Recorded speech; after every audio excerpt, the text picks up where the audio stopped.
Hey everyone, solstice blessings and full moon blessings as well. We've got the solstice and the full strawberry moon tonight, which is really, really epic. The energy is just fucking immense. I don't know if you can feel it, but wow. I mean, we've got the peak of the year and the peak of the lunar cycle all coinciding at once, which is some mega energy going on. So we've got the strawberry moon, hence it's the strawberry moon because of the strawberries that are out at this time of year, really juicy, fruited strawberries. And also it's in the sign of Capricorn, so we've got that real earthy mountain goat energy.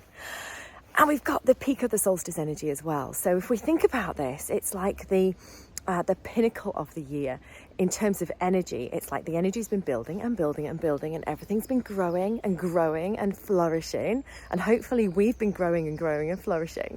And then this is the peak. So it's a time for us to really celebrate, like, what have we created for ourselves? What have we achieved?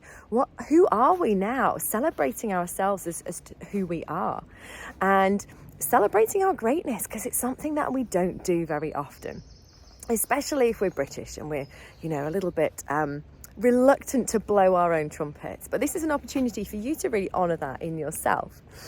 And it's a time for us to look back over the past 6 months, back to the winter solstice, and go, okay, so all this brilliant stuff has happened, but we also have the opportunity to recognise what we want to take forwards and what we don't want to take forwards. So as we move forwards in the next 6 months to the winter solstice, what's our vision?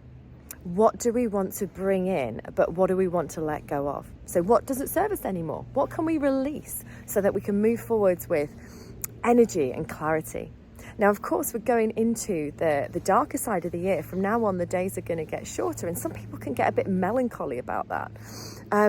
But we don't need to get melancholy, because we've still got 3 harvests to go, and we've got so much potential for growth still, so much opportunity for the solar energy to keep us high vibing until we get to, effectively, when we get to Samhain, that's when we kind of turn within, when we get to Halloween, and that's the final harvest, that's the nut harvest.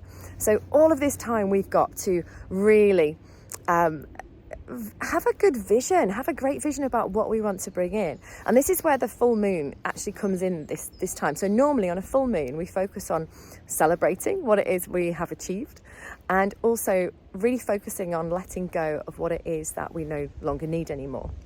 So that's our normal kind of process for a full moon. Now, I quite like to manifest on the full moon as well. I know some people don't, but if you think about the peak of the solstice and the peak of the full moon energy, what a fucking great time to do some manifesting. So why would you not?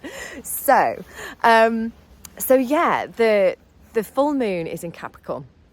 And if we think about that goatee energy, that mountain goat energy of tenacity, steadiness, but also like having that long vision. So if you think about the goat scaling the mountain and having that long vision of like, the top of the mountain, that's where I want to get to. Have a feel into what it is you want to bring into the rest of this year, and liken it to a mountain. So what is it that you want to bring into your life? Maybe it seems unachievable, but actually, can some of that earthy Capricorn energy really ground us into reality? So it's a little bit like we're bringing our dreams into reality. We're bringing it down to earth. And the Capricorn energy just helps us be steady away. If you think about the way that the goat moves, it's always looking one step ahead. It's always looking forwards. And so this is the energy that we can really embody as we think about and feel into what it is we want to bring into our lives. And it's about being quite like having a long vision. So not just thinking, next week or the next lunar cycle. This is an opportunity for us to think long and to think big, which is really exciting. So how do we do this? What do we do? Well, I really like to work with fire at the solstice. I know we work with fire at Beltane as well, but I really like to work with the energy of fire. So if you get the chance, light a bonfire. If not, light a candle. See if you can connect with the flame, connect with the spirit of fire. So we can do this through meditation or journeying. Ask the fire. If you're not sure, if you don't know what you want to create in your life, you don't know what your soul purpose is, this is a great time to get clear on soul purpose. What is it I'm meant to do? Can you help to give me some clarity? So we can journey and talk to the spirit of fire, feel into that energy and see what comes up for us, whether that's in the flames of a beautiful bonfire or whether it's just in the single flame of a candle. And when we have that clarity, understanding what is stopping us from getting there. So why are we not pursuing that already? Why are we not already on that path? What's holding us back? And then we can go, oh, right, okay, I didn't really think about that. I always have this like revelation that I'm like, oh, duh, I should have thought about that. Why are these things holding me back? So then we have the opportunity to do something about that. So this is all about our intention. We can write on a piece of paper, I use bay leaves, what it is we want to release, our intention to release, and then we put that into the flames and we allow the fire to transform it back to the universe with love. So it's not a case of destroying it and being angry with it for being there, but it's about setting an intention that we will shift that energy in ourselves. And the energy is simply transformed back to the universe with love. And then when we want to create, wow, that's pretty cool, isn't it? We have the opportunity to manifest with these big energies that are going on at the moment. What better time? So I like to use candle magic. Again, it's the fire, it's the flame, and I like to put my intention in the candle. So perhaps hold it close to my heart. I want to whisper the words into my candle, and then as I light the candle, it's like we're lighting the spark of our intention. It's like we're effectively setting it aflame, and then as the candle burns down and it snuffs out, or when you feel it's had enough energy, if you're using a bigger candle, you snuff it out yourself. That's the signal to the universe. So be it. So mote it be. It's done. And it's as we're doing this work, we're really focusing on using the present tense. So if you want to bring more love and joy into your life, you would say, I have love and joy. Or if you want to bring something specific into your life, like I'm really trying to manifest a van, if anybody has a van, I have a van.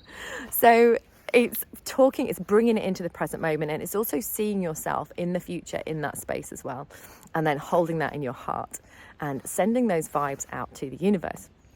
And there's so many different ways that you can feel into this Capricorn energy. So there's one way, I'll tell you a funny story. So there's one way which you can do it where you do effectively, I do this as a visualization, but you embody the goat energy, that tenacity, that clear vision of where you want to go. And so in shamanism, this is called shape-shifting. So you can shape-shift into the mountain goat and see what wisdom you get from the mountain goat. You ask permission, you do this in a journey or a visualization.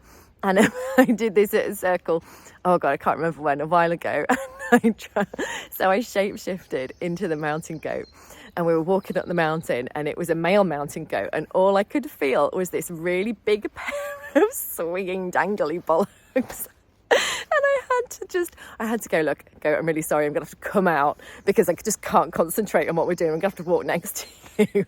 So yeah, now I know what it's feels like to have a pair of goat testicles.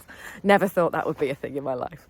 So anyway, I digressed a little bit there, didn't I? So whatever you're doing for this solstice, however you're celebrating, tomorrow we're doing a cacao ceremony, we're getting dressed up, we're putting flower crowns on, it's going to be so cool. And however you choose to celebrate it, just really feel into that high vibing energy, enjoy it. I've already put all of my crystals out on my windowsill to absorb all the moonlight tonight. So if you want to charge your crystals, now is a great time. And have an awesome, awesome weekend.